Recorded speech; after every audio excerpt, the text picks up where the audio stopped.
The Kerch Strait Bridge, a symbol of Russia's control over Crimea, has been a strategic target since the conflict began, but recent events suggest a shift in Ukrainian tactics, moving from direct assault to a far more cunning and devastating strategy. Reports are surfacing of a calculated plan where Ukrainian forces allegedly allowed Russian military convoys to pass over the bridge, lulling them into a false sense of security, only to detonate it moments later. This isn't just about destroying a bridge, it's about a masterclass in psychological warfare. Imagine the scene. Russian convoys, loaded with vital supplies, ammunition, and personnel, roll confidently across the 12-mile stretch of concrete and steel.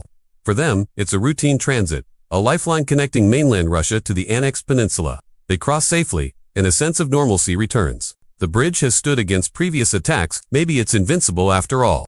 But this sense of security is the very weapon Ukraine is allegedly wielding. By allowing these initial convoys to pass, they're not just sparing them, they're setting a trap. This tactic creates a pattern, conditioning Russian forces to believe the route is secure. Then, at a moment of maximum impact, the trap is sprung. A subsequent convoy, perhaps one of even greater strategic importance, is on the bridge when a massive explosion tears through the structure. The result is catastrophic.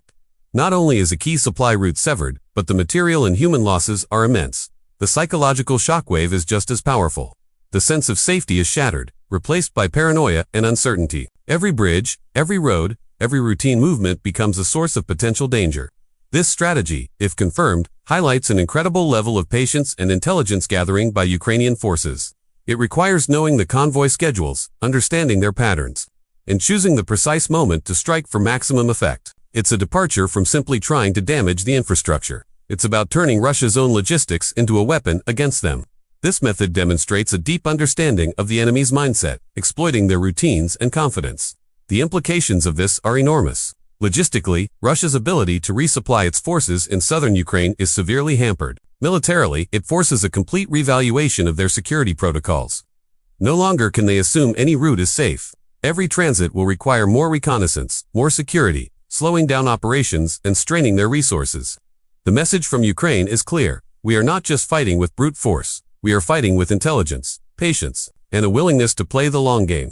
This new phase of the conflict shows Ukraine's adaptability and ingenuity.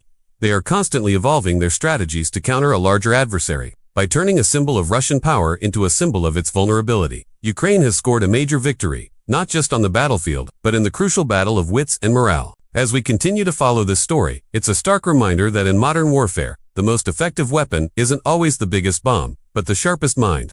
Thanks for watching, and be sure to subscribe for more in-depth analysis.